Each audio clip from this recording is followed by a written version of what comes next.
Hello ladies and gentlemen. Today in War Thunder we're going to be looking at update 1.61 Road to Glory. Now this update is a lot smaller than the major updates that you get. There was an update like this, I think it may have been 1.55 or 1.53, which was a lot smaller in size and came out a lot closer to one of the larger updates. Now there is a survey which comes with this update, so if since I am myself, I would like to point you towards it. If you go on the official War Thunder website, you can go on the update and then you can fill out, let's just close that, you can fill out the survey. It's basically just asking you what you think of the update and all of that good stuff, so nothing too crazy or anything like that. Now, there is a dynamic that we need to talk about here, because this is definitely a lot different to many of the large updates we've got. As I said, it's very similar to one which we had maybe a year ago, or maybe even a year and a half ago, where it's a lot smaller, there's not a lot of much stuff, there's not many changes, but it's come out in a lot less of a time. So the dynamic is, would you rather have a very large patch every few months, or would you like, or even 6 months, or would you like smaller patches or smaller updates going on which add a few vehicles each time? Now for me personally, I would like the latter. I would like to have a game which is updated maybe every month, month and a half, with even just a few vehicles, just because it means I can keep going towards stuff. Unfortunately, when these large updates come out, there are a lot of vehicles that I really don't care about. So generally a lot of high tier stuff, when we're looking at jets, when we're looking at tier 5 tanks, for me personally, they're not fun to play. That's not my bag of tea. So I have to look at other stuff, like the B-18, the Halifax that came out, and stuff like that. So it's always nice for me to look and see different aircraft coming in, which aren't jets and tier 5. So the way I can get these aircraft or tanks is obviously by having more updates more often, and having more vehicles being added. Now, once we go through this update, you'll see that there aren't actually that many things added, and a lot of them are premium, which is another issue. But for me, as I said, I like having smaller updates more often. I think that's the way to go. I think that's what most games do. Some of the larger games, such as Dota and League and things like that, other MOBAs, but it's very hard to put them in the same category, but you know what I mean. They have smaller patches every few weeks, and then they have a large update every few months or so. That's basically what War Thunder has been working on for a very long time. You have patches which basically sort out issues with the new update, and then you have a large update every few months. I think it should be smaller updates every month or so, and then also just keep going with the patches, because there's obviously nothing wrong with them. Now, so let's get into it. Let's see what we have in this. So we have 4 ground vehicles which have been added: the T-62, the Sturm Panzer IV, the M60A1, and the M4A5. So 2 US vehicles, a German vehicle, and a USSR vehicle.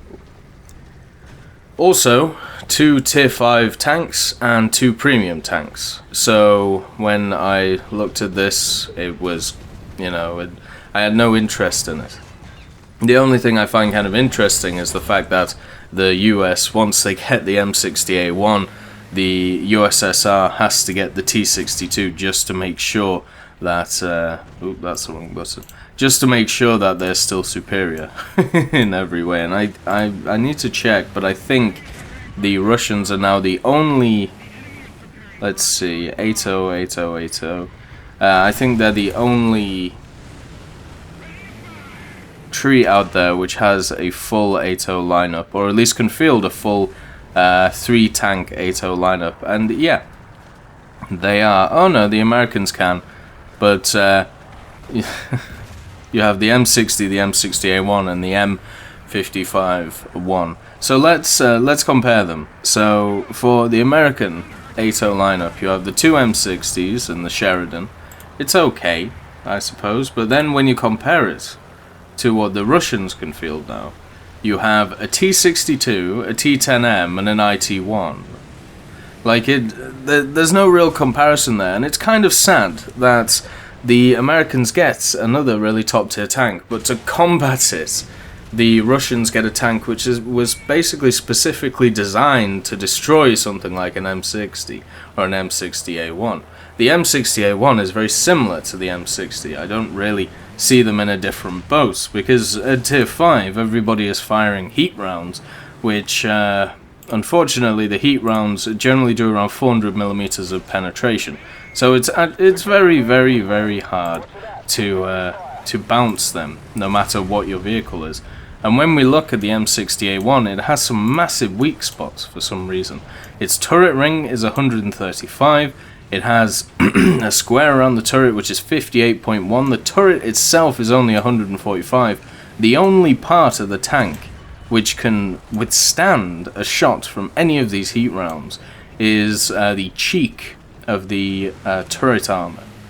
Whereas the upper glacis can get shot through, the lower glacis can get shot through, even though it's a bit harder. And also the massive cupola on top can get shot through, and then generally the round will just bounce down. But if you can't see any of them, you just aim at the turret ring. Now, compare that to the T60, which is the other top tier thew tank. T62, sorry, which we got in game. The T62 has no upper glacis armor. But what it does have is at least some armor on its turret, and it has some armor on its turret ring, which is very hard to hit. It's basically a lot more lower profile. I see the guns as basically the same, apart from the fact that the heat FS on the T62 pens a bit more, but they both should pen pretty much the same, since nothing really has over 400mm of armor. But the T62, it has, let's see, does it actually have more speed? It has more armor overall, but take that with a pinch of salt, because that generally doesn't mean a lot at Tier 5. Let's see. Yeah, it is slightly faster. But I mean, it's very much slightly. The M60A1's a pretty quick tank. But let's see, the reload race is 15.7 on the T62, and on the M60 it's 10.8, so that may be where you get the advantage with the M60A1. But still, it's a tank which was designed to take out M60s. It was designed with M60s in mind, so it's kind of sad to see it come out at the same time as the M60A1.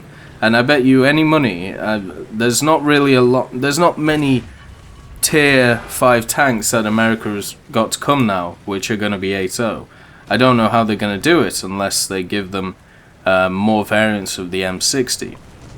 The M103, I don't think there is another heavy tank that you can give the Americans at thew.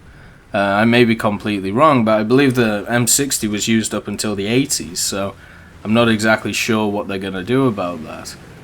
Basically, you're going to have to kind of rely on the Sheridan to carry you, which is never a good idea in this game.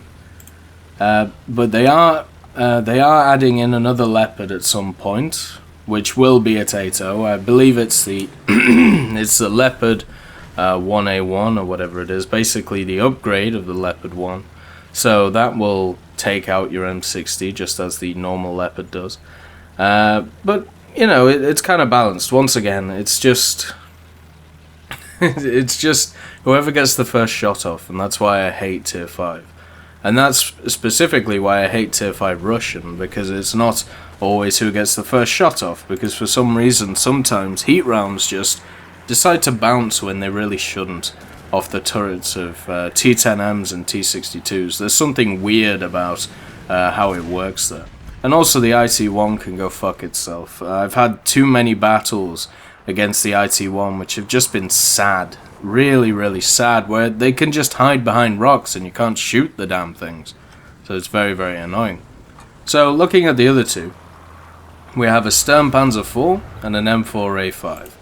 Now, the Sturmpanzer IV is in the German premium tech tree, and it's actually called the Brummbauer, but also the Sturmpanzer, the 15cm Sturmpanzer 43L12-4 Brummbauer.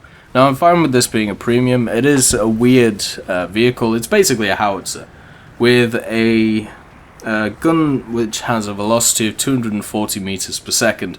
It's very hard to hit things, but I kind of see this as the Wyvern. And what I mean by that is, this is kind of a proof of concept to Gaijin. It's a proof to see if players will play it, to see if people are interested in it, and then they'll put in more into the actual tech tree.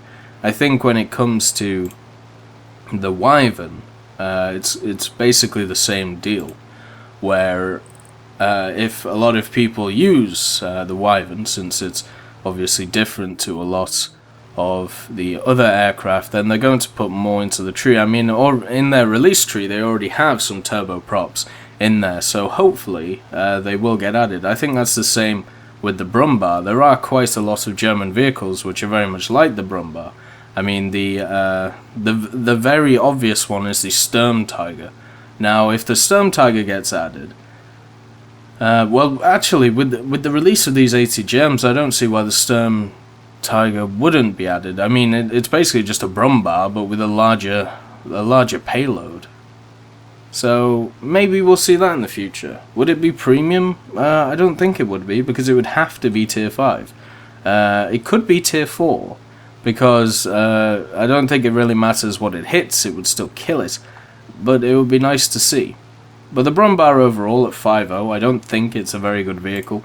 One of the issues it has is its ammo. You have a heat shell, which does okay, but once again very hard to hit, and a HE shell, which at tier 4 at 5.0 is not really going to pen anything. It's going to blow up tracks and stuff like that. The way to properly use this, I think, is as a shotgun. Basically, run up to people. It has a decent speed, especially downhill. Ram them, fire the shot, and then kind of stay there and pin them. You're not going to be hitting people from long range or anything like that with 240 meters per second. There's going to be some interesting highlight videos with it, but I think that's really about it. It's not really going to be great. So the next one is the M4A5. Now this is the Ram 2, which is the Canadian tank, and I believe it's in the American tree and not the British tree right now, because it's mainly based off the M3 Lee. So in one of the War Thunder comment sections, I can't remember who said it, but it was a Gaijin employee. They basically said it won't always just be in the American tree, it'll probably move over to the British tree, and it should move over to the British tree since Canada is a Commonwealth country. And it doesn't matter where they got the plans from, they still made the damn thing. And it also has a British gun on it, the 57mm 6-pounder, the same gun that you find on the Cromwell, and I believe also the Churchill and the Crusader. Let's just have a look. No, not the Crusader, the Mark III Crusader, the Cromwell Mark I, and also the let's see, the Churchill Mark III has it at 4.0, which is kind of a shame. But yeah, so it has a British gun. It's kind of designed on an American armoured vehicle, the M3, but we have the Grant now, so we'll have to see what they decide to do. The Ram 2, when I've seen it in battle, it's had a rough time. It seems to have real issues. The real issues are the fact that the turret, where the Top Gun is, you have 40mm of armor at most.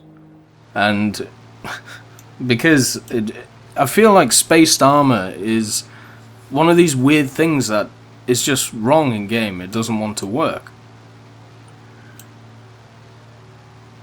Because when we look at the turrets of this Ram, you basically have two levels of armor. You have one which is 38.1mm, and then behind it you have Once again, 38.1mm. So you have basically 80mm of armor there, and it's also space, so that should make a difference.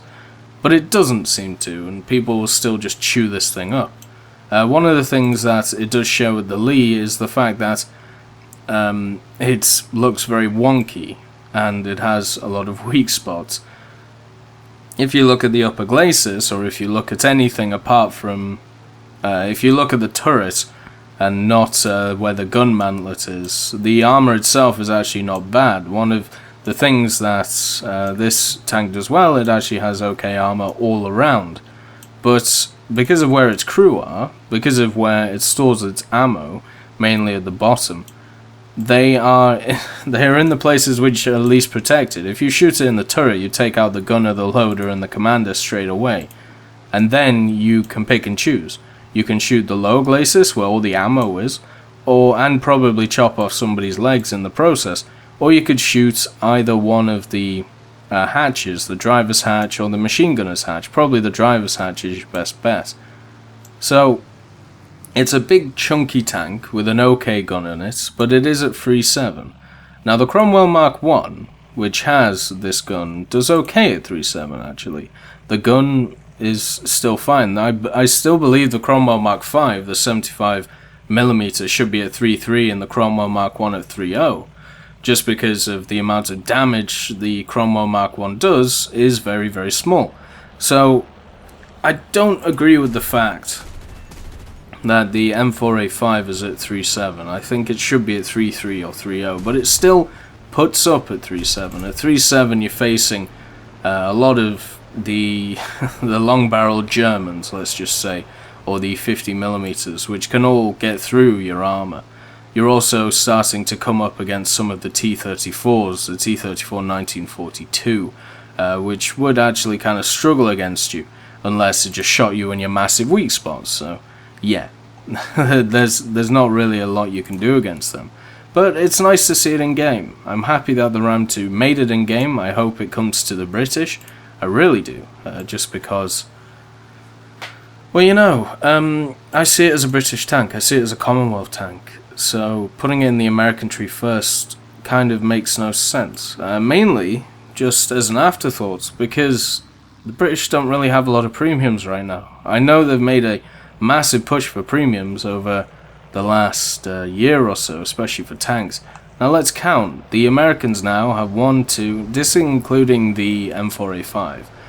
3, 4, 5, 6, 7, 8, 9, 10, 11, 12. They have 13 premiums. That's also including the M24TL, which is in the premium tree. The British have, let's see, 3, 6,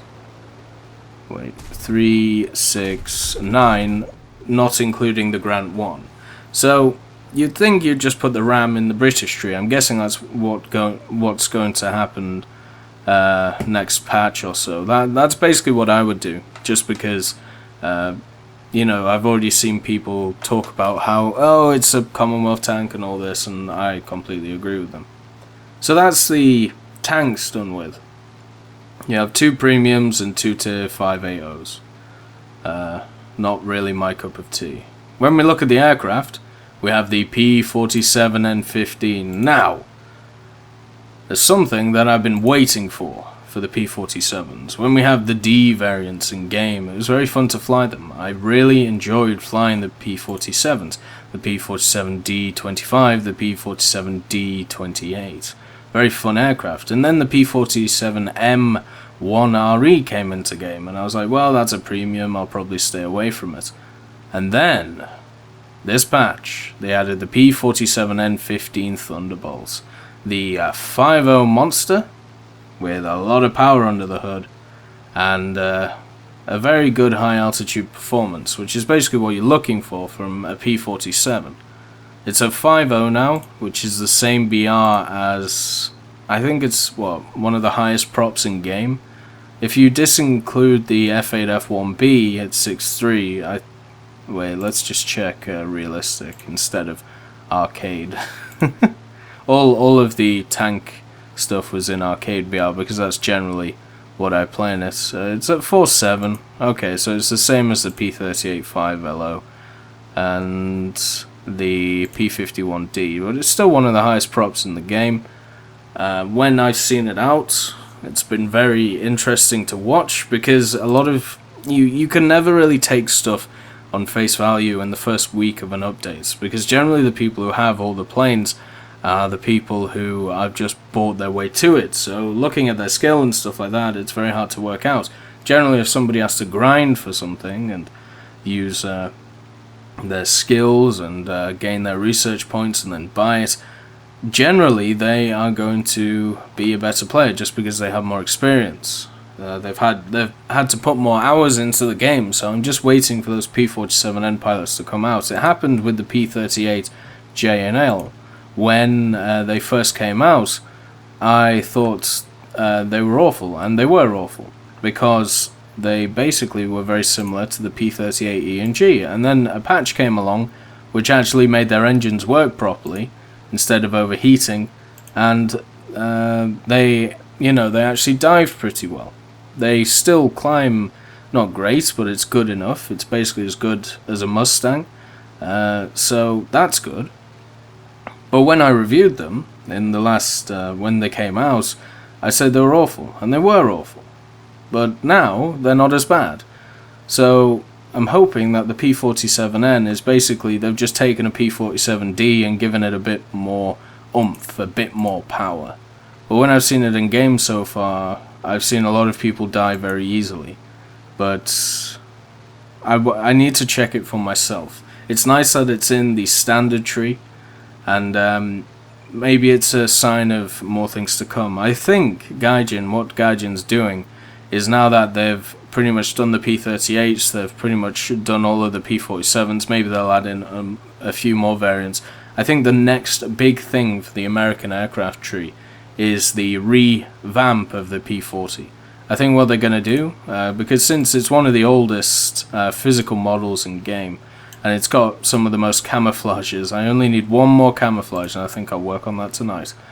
I think they're going to remodel this, the P41 Kitty Hawk, and then they're going to start adding in all of the other P40s, because that is one of the last things they've got to do in the American tree. When we look at their release tree, they've still got to add in the F4U4, some P51 variants, but I think that's what they're going to focus on next. I don't see why they wouldn't, because they've started filling out every other type of aircraft, the P47, the P51s, the P38, so I think the P40 is going to be in their sights. The Kai 100 is the other plane added to the game. Now this monster sits at rank 2 at thew. It has two 20mm and two 12.7s. The Kai 100, at this moment in time, is way too low in BR. It comes after the Kai 61 Ko and the Kai 61 Otsu.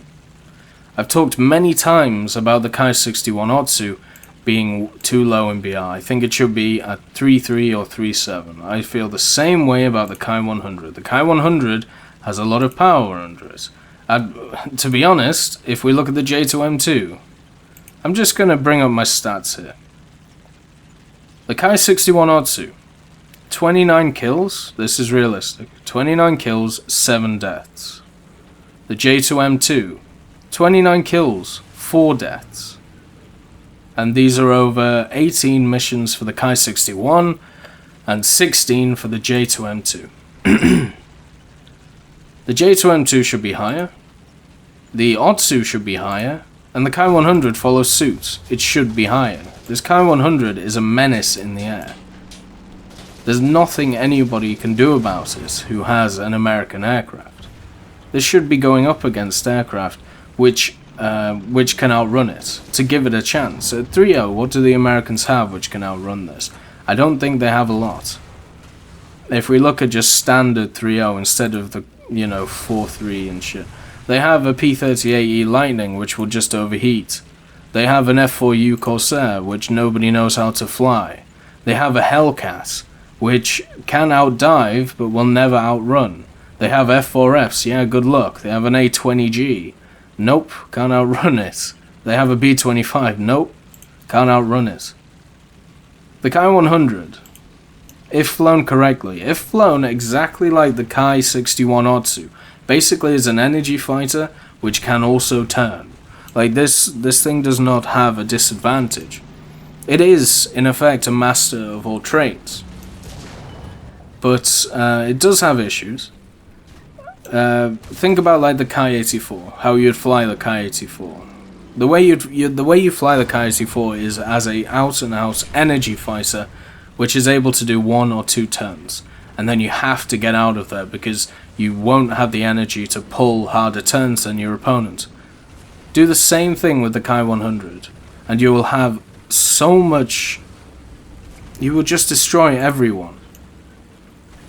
The Ho 5 cannons struggle when we look at Tier 4, because their velocity seems to be kind of slow, and it's kind of hard to hit them. Sometimes it was hard in the Kai-84 Ko Hayate, or the Kai-84 Otsu to hit stuff like jets or Tier 4 planes, but at Tier 2, at thew, it is very easy to hit planes. And I think it's getting to a point now, when I look at the Japanese tree, that the Japanese tree is becoming one of the most stacked trees for ridiculously overpowered fighters, in my mind, and this is from my statistics that I have from my service record. I don't think I have a better KD in any other plane than these ones. And that's not even including the A7, that's not including the Kai-84, which I also have a very good KD in. Let's see. I suppose the only ones which come close are maybe the Spitfire Mark 2B and the Hurricane Mark 1 later. Hurricane Mark 1 at 70 air kills, 14 deaths, and Mark 2B at 67, 18 deaths. But if we, let's see, if we just look at Japan, let's just take down all of these. There we go. Yeah, I mean, the Kai-45 Ko, 20 kills, 3 deaths. A6M3 Mod 22, 25, 8 deaths. A6M3, 16, 6. A6M2, 16, 9. N1K2, 15, 7. Kai-43 2, 13 to 0. All I have to do is look at my own stats and see how stacked the Japanese are. Generally, if I look at other nations, my KD goes, my KD is about 1.5 to 2.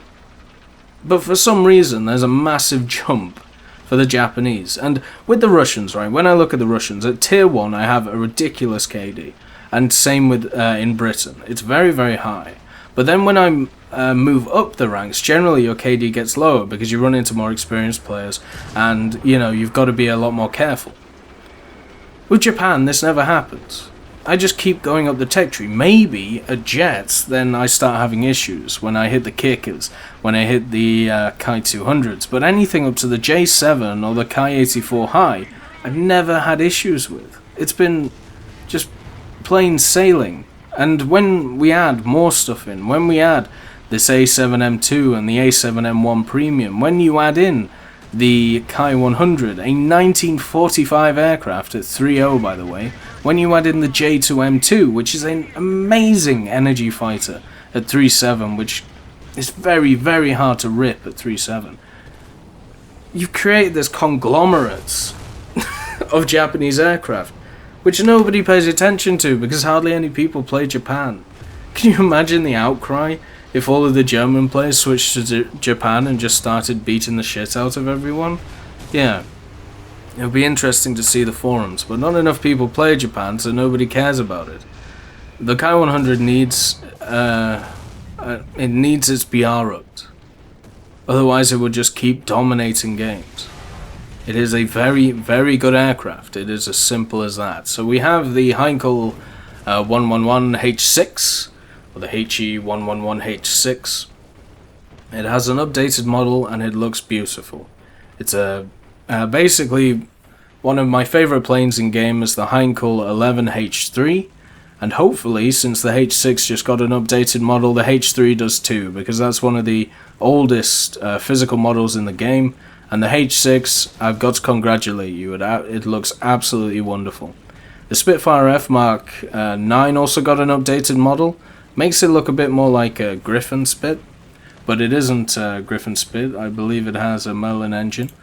But once again, the updated models, whoever is making them, I'm sure it's multiple people, all I can say is well done. The models look absolutely stunning, and it shows just how we've progressed, I suppose, from a few years ago to now, where it seems like maybe with the new engine, or maybe there's new modelers or something, or maybe the old modelers have just got better. The models look absolutely stunning now. The new models coming out are picture perfect. They are top notch, so all I can say is well done. We also have the vehicles that have come out for Operation Summer, the KV-220, the F7 F3 Tiger Cat, the Grant, and the Focke-Wulf 189 Uhu. Now, I'm going to try and get all of these. I have already got the Grant, and I'm going to be working on the Uhu today, so expect videos on them very soon. After that, I'll have to work out if I have time to get the KV-220 or the Tiger Cat. Basically, they've reduced a lot of the challenges, which was very kind of them, since the challenges were completely bonkers and ridiculous. So, yeah, we may have a chance to get the KV-220 and the Tiger Cat. Crew reinforcements has been added. If you want to know my thoughts, please go back to the video last week where I talked about them. And also, there are many other changes. Mainly, the mechanism of returning to a battle after being disconnected from the server has been implemented. It will be added later. It's nice to see that's in. Thank you. That should be there, since basically every game has that, unless it's an FPS. So yeah, that's really good. It's just one of those standard things which won't get a lot of credit, but it is lovely to see. And season system for squadron battles has been implemented.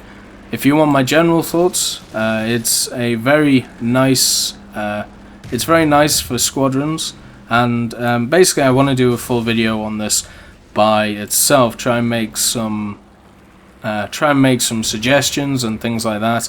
But overall, you know, it's a positive change from what was there before. And the rest are just armament characteristics, damage model modifications, sounds, interface, flight models, and since I'm not feeling too well, I'm not really going to pick out any, but in the description there will be the changelog for you to have a look at, see if any of your favourite planes or tanks have been changed. Overall, this is a nice patch. I like it. I like the fact of having smaller updates every so often.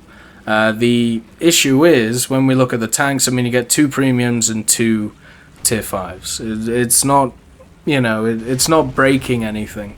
But you can see with the tanks, especially with the Sturmpanzer, things to come. It would be nice to see if from the Sturmpanzer we can get something like the rocket one, the Sturm Tiger, there we go.